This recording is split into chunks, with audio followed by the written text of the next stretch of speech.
All right, so I just picked up the cheapest aftermarket taillights that I could find for the Civic Type R that are also clear. So in case you weren't aware, the first aftermarket taillights that came out for the Civic Hatchback or the Civic Type R FK8 was the Mugen taillights. And those taillights look great, but a lot of people were very disappointed that they had a sequential section right here, but on the piece that sits right here was non-functional. So you'd get like a sequential turn signal from here to here, but this thing did absolutely nothing. It didn't light up or anything. And so the company High Rev Sports came out with some aftermarket taillights, and on their website, they got a few different options, right? They got the V1s, the V2s. The V2s look a little different than these. I'll flash a photo. They're also about to come out with V3s soon, but they look nothing like these. But anyways, in the V1s and the V2s, you can get clear or smoked. And the hardest ones to find are the V1 clears because they look closest to the Mugen taillights. Well, I was gonna go buy them from High Rev Sports and they didn't have them, like none of the V1 clears. They only had V1 smoked. And everywhere I looked, I could only find smoked taillights. However, I went on eBay and I started looking around for FK8, FK7 taillights, and I stumbled across these. Now, I had a very hard time finding clear ones. And so I saw there was a ton of companies that had smoked taillights. And I don't remember the name of the seller, but I will put a link in the description. What I started doing was I started messaging the sellers of the smoked taillights saying, hey, do you have any clear ones? And this one seller was like, we have clear ones. So what I did was I just bought whatever the listing was and messaged him, said, okay, here's my order number, send me the clear ones. These came straight from China. And they got here in like less than a week. I'm very impressed with the shipping of them. Not only that, I paid $350 for these, whereas the ones on the High Rev Sport website was $420. And today I'm gonna show you how to install these. I'm gonna show you how to troubleshoot these, and we're gonna see if these are actually any good for $350. So let's get into it. So I've already installed one side of these taillights. That way I could make sure I knew exactly what I was doing. And I'll be really honest with you guys, the install process is a lot simpler than I originally thought it would be. I thought it was gonna be a lot more difficult than it is, but there are a few things you need to look out for when you are installing these. Otherwise, you might end up thinking that your taillights don't work. So the first thing we need to do is remove the plastic trim from the trunk. And let me show you how to do that right now. Before we get going too far, let's go over the tools that we're gonna need. You are going to need a small socket with a small extension. You're gonna need that in 8mm, and you're also gonna need a 10mm. You're also gonna want a flathead screwdriver, and then you're gonna want some kind of panel popper tool. I'll have links to these panel popper tools down in the description below, as well as links for the taillights and anything else that we're gonna be using that you might need. So the first thing we gotta do is we gotta take this guy out right here. And the way it works is you just pull down on either side, and then I believe we just push it like that, and then push it like that, and just set that to the side. So now there is a pop clip here and a pop clip here. I'm just gonna use a flathead and try to pop these out just to see. I'm gonna be careful with them, I don't wanna break them. I'll come back to that one. I'm gonna try to get up underneath them using a pry tool. I'll have links for these tools, down in the description and stuff, but I just wanted to see. There we go. Definitely want to get a pry tool so you don't accidentally rip these clips apart. Even though they sound like they're breaking, they're actually not. It's just the way they sound. And so next, you'll notice right here and right here, there is a little groove, a little slot for you to fit like a flathead screwdriver. And that's going to be on both sides. I'm going to take the screwdriver, pop that down just like so.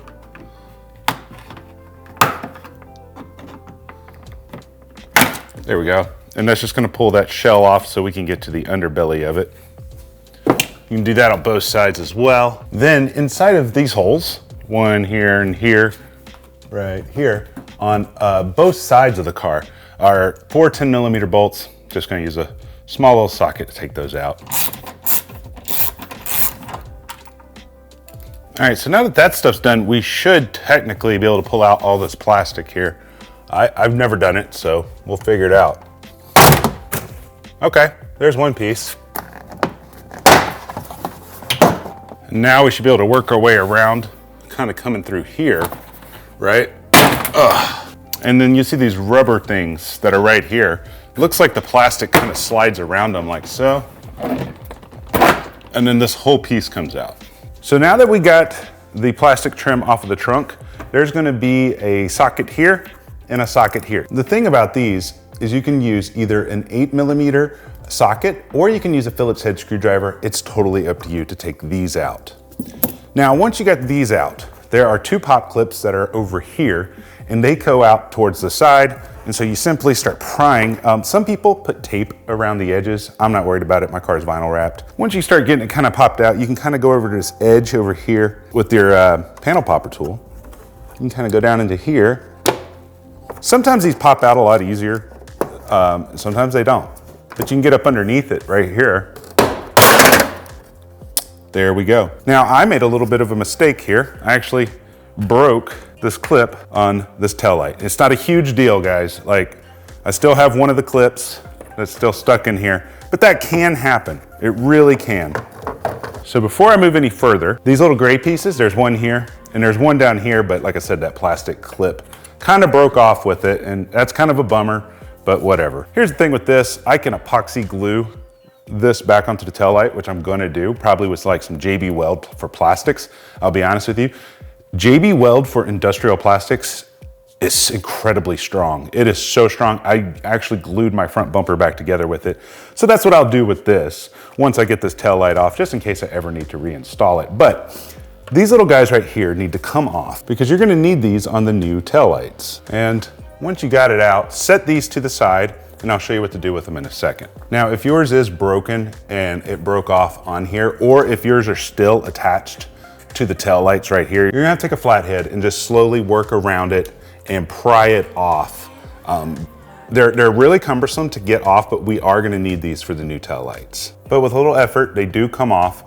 This would be the part that's on your tail light, and it's just gonna kind of go into here, and we're actually gonna have to put these gray clips onto the new tail lights. So now we're on the back side of the tail light, and there's a couple things that we need to note here. You're gonna have 1, 2, 3, 4 plugs that we have to pull out. And then number 5 is this little guy right here. This is like a plastic clip to keep this wire loom in place. I would suggest taking out that plastic clip first, and you can do it with your hand. You don't need like a flathead, it just comes right out. And now we're gonna take our new tail light here and we're gonna orient it kind of in the same direction so that we can take each of these out, make sure we put them into the correct space one by one. And you can leave the plastic on your tail light for this, but you might have to move it out of the way so on the back side you can get to everything. On your new tail lights, you're gonna have these little plugs, and these little plugs here are gonna correspond to whichever one of these plugs that you're gonna use. But the thing is, with these, you're gonna have to pull the bulbs out, and I'll show you exactly what I mean. Just give me a second here. So you're gonna twist one, pull it out, just like so. You're gonna take this bulb, pop it out like that. Then we're gonna just set the bulb in the trunk. This one right here, it simply just unclips all together. There's no bulb in it. This one, you're gonna twist it, pull it out. That looks like our amber bulb, pull that out. That right there. This one, twist it, pull it out. This one had an LED in it that I installed previously. I think these are my reverse lights, but. So now we're gonna take our new tail light. We're gonna get it in the same position, I believe, kind of like this. Now don't let all this wiring scare you. It's really not as hard as it looks. First thing we're gonna do is you got these little guys right here. Let me zoom you in. You got these little guys right here. And let me see if I can get you guys in focus. So you see that clip? Well, you're gonna plug it in like this into here. The downside to this is you don't know if you plugged it in the right orientation. So before you get everything buttoned up, which we're gonna cover in a second, you might have to pull these out, flip them around, and test them again. Once you got that done, you wire this back down into the headlight, the tail light housing, right? Then you're just gonna twist it into place like so. After that, you can go for the next one, which is the yellow and black wire. We're gonna do the same thing with that, okay? Whatever you do, just don't leave these loose, because if you don't plug them in like this, your tail lights won't be waterproof anymore. Take this one, I'm gonna plug it in like so. Zoom you back out a little bit. And then we're gonna take this green and black one over here. We're gonna plug that in. We're simply gonna feed that down. Then we're gonna twist that into place. Also, we can reconnect this piece right here that keeps our loom attached to the tail light. Just like that. Also in the box, you're gonna get 2 sets of these wires. What these wires do is they connect to this little orange box that you see right here. Let me get that out of the way. And this orange box has an attachment right here. And this is how we get that other section of our tail light to still have like a blinker to it. And so we simply just pull one side out that's a little bit longer, and then I'm gonna re-zip tie this because this thing can get quite long. And then you just plug them just like so. Now, before we put this tail light back on, we need to test it. We just need to make sure that all the lights work. I'm just gonna go ahead and pull the plastic off. And I'm just gonna set them, I don't want them attached yet. Just gonna set them into place like this. What you're gonna do is you wanna go into your car. One thing you could test is just unlock your car. So I can already tell you that this blinker is not working. You see how it's not working? I'm gonna throw a chart up so you can see the color codes, because each of these wires that we installed into the back here are different colors.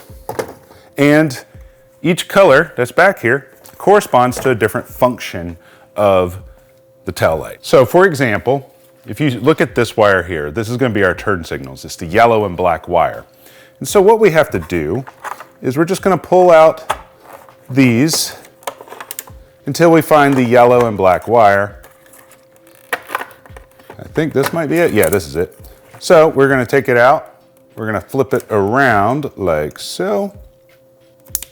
Okay, and put it back in, twist it, and now we're gonna retest it. So now let me unlock my car. Now you can see that the blinker works.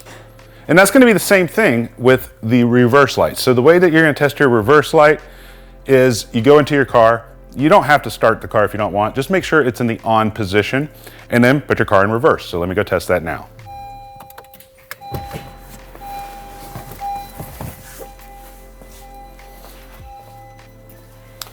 All right, so we got the reverse light definitely working. We already know the blinker works. All right, so our brake light works, so that doesn't have to be twisted around. Now let's test the animation. And the way you're gonna do that is go from auto or off, and you're gonna wanna turn your switch to the on position. And you can see there that the animation is definitely working. And you can turn them back off. The reason I bring all this up was on the other side, I just kind of bolted this thing back together, didn't troubleshoot these. And that color chart that I showed you is basically, if this function doesn't work, pull it out, flip it around, try it again. Now that we know all the lights are working, now we can move on to the next step. And I am gonna put these onto these 2 little spikes that are on the tail light. And I'm gonna stick them onto the tail light themselves, just like so. Push down pretty good, get them in there. Now when I go to do this, it should pop into place a little bit easier. Next step is we're gonna pull this wire here. We're gonna pull it up, and you're gonna see like this little cutout that's kind of right up here towards the top of the tail light. And get that tail, get your wire kind of up there, like so. And then you can simply get your pins realigned, just like so. And then we can put our 2 8mm bolts back into place. Now we can move on to the next step. Okay, so I totally wasn't recording, and I'm sorry. I thought I was recording. So anyways, one of the first things you're gonna do is you're gonna have to, I know I'm sorry I didn't get it recorded, but there's a plug that is attached to this plastic piece. The plastic piece just slides off, then you disconnect these, and that piece is connected to your OEM tail light, okay? Then you're gonna remove this 8mm screw, this 8mm screw, and this 8mm bolt. Then up here is gonna be a little stud, and it's gonna have an 8mm nut on it. You're gonna wanna be careful pulling this out, because if it falls down into your trunk, you're a little SOL, so you're gonna wanna be slow. And then when it comes off, you're gonna wanna trap it with your finger so you can have the nut retained, and then pop the tail light off. It's gonna take some force because there is a pop clip in there. And the way you're going to remove this actual tail light portion is on this outer edge. You'll see the plastic. You're just gonna push up as hard as you can and it will pop out. Then we're gonna take the new tail light, you're gonna place it into place, make sure the holes are aligned, feed this new wire through, and then first you're gonna put on this 8mm nut onto this stud, then you're gonna put these two into place. All right, so now we got this long wire that we have to contend with. But you're simply gonna undo this little fella right here, this little twisty tie. You're gonna undo it. You're just gonna kinda take it out. You don't gotta do it all the way, undo it all the way if you don't want, but it might help. I'm just gonna set it right over there. You're gonna take this weather stripping here and you're gonna pull up, and it'll come up pretty easily, just like so, okay? So then we're gonna continue this weather stripping process all the way up until we get about to right here where my finger's pointing. All right, so that looks pretty good to me. Now you have a couple of options here. Number one, if you have like a long piece of flexible metal that's skinny, you could tape this into it and you could snake it all the way through until you come out up here where the other wire is. That's option number one. If you are gonna go that route, you are gonna need some wire, some plastic loom to put around this wire so it doesn't get cut up around these edges up here. I don't have like a wire clothes hanger or anything to do that with, so I'm taking a different method. Let me turn the camera and you can see what I did to the other side, and I'm not done with it yet. So right up here where my finger's touching is where this long wire connects to the new tail light portion that's on the trunk lid. So then we're gonna continue this weather stripping process all the way up until we get about to right here where my finger's pointing, and let me show you.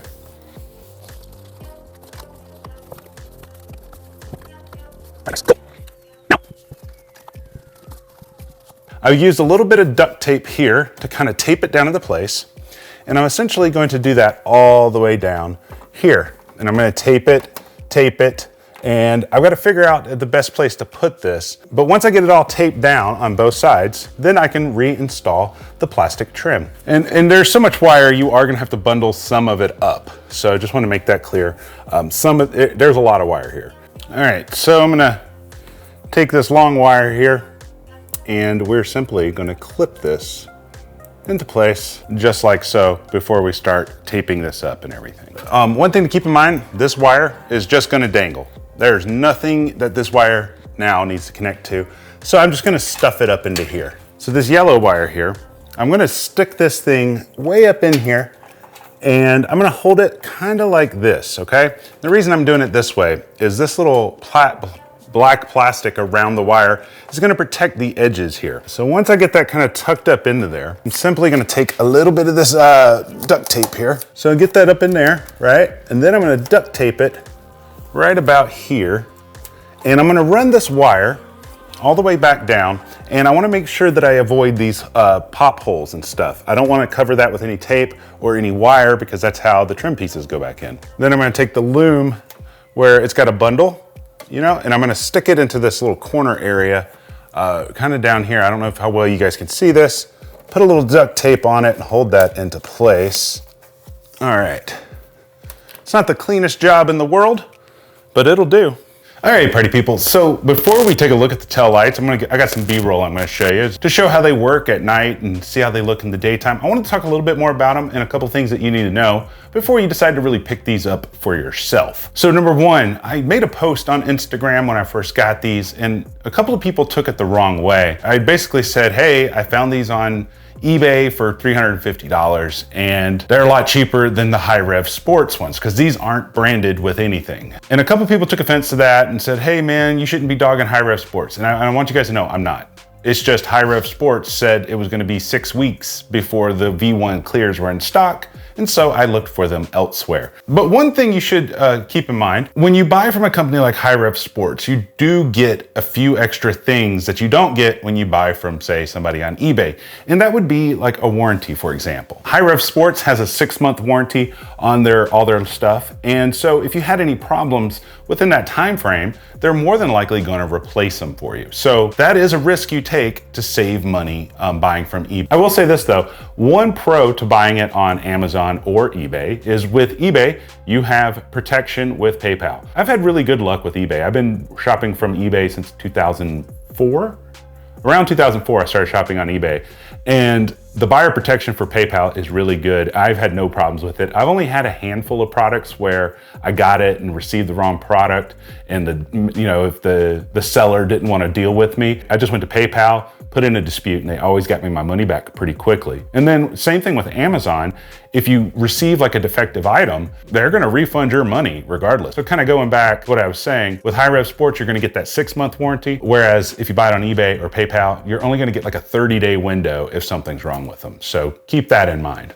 The V1 clears were the hardest lights to find ever, and that's because they are basically a direct copy of the Mugen tail lights. Now, with that said, I found a ton of the smoked or medium smoked versions of the V1s and the V2s all over eBay, some for as little as $250, and I'll have links in the description for everything. I also found them on Amazon, and I'll have links for those as well. And I was able to find the V1s, the V2s, and nothing for the V3s yet. But ultimately, here's what you need to know. I'm assuming that all of these taillights are made by the same manufacturer. And then a company like High Rev Sports, and I'm not talking down about them, I want you guys to understand that, they buy them, and then they apply their name to it, their marketing to it, then they apply their warranty and customer service to it, and that all costs money. And so that's why they are a little bit more expensive. So you have to ask yourself a question before you make a decision on whether you're gonna buy something off eBay or not, or Amazon, is number one, what if they break in 6 months? Can you afford another $300 pair of taillights? If the answer is no, then you should probably get in touch with High Rev Sports, see when they're gonna have the model you want in stock, and pay a little bit extra for those. Now for me, I don't really care if they break in 6 months. That's a risk I'm willing to take. If they break, I'll buy another set, or I'll just go buy a set from High Rev Sports when they get them in stock if they happen to break. So let's talk about what my experience has been like.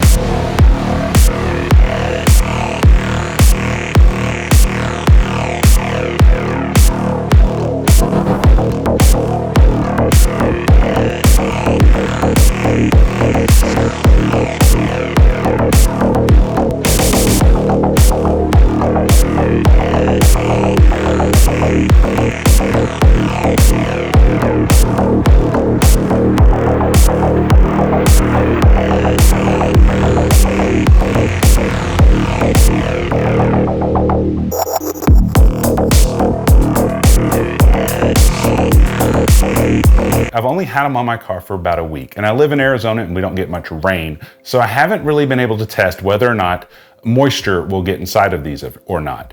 Now, if moisture does get inside, it's not the end of the world. I will do a video on how to disassemble them and reseal them up. That way we can, if you ever have that problem in the future, you'll know how to fix it. I don't know if moisture will get in them. I can't tell you that experience yet, but I will say this, they look dead sexy.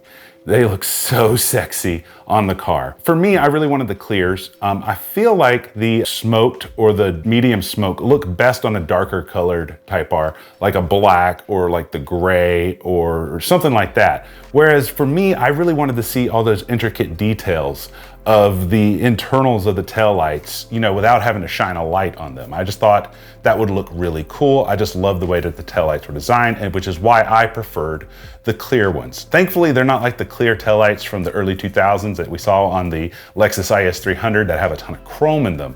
But to me, the clear housing just looks better. Your opinion may be different, and that's totally okay. So feel free to buy any of them that you choose. Overall, I'm very impressed with the shipping speed and the quality of these taillights. As I mentioned earlier, there will be a link, and I'll also link directly to that seller so you can message them, because they didn't have the clear version listed on their store. I had to message them to get them. And so that way, if you want to pick those up, those are there for you. Stay tuned for next week, because we're gonna do a rear motor mount install on the Type R, and we're gonna do a comparison to see how it feels before, after we put the motor mount in, if the vibration and noise and harshness and all that stuff is really bad, or if is it really manageable. So if you're not already, make sure you're subscribed and hit the notifications. That way you can see that video when it comes out. Hit the like button if you liked today's video. If you didn't like it, hit the dislike button twice. But until next time, guys, I love you, and you guys stay sexy.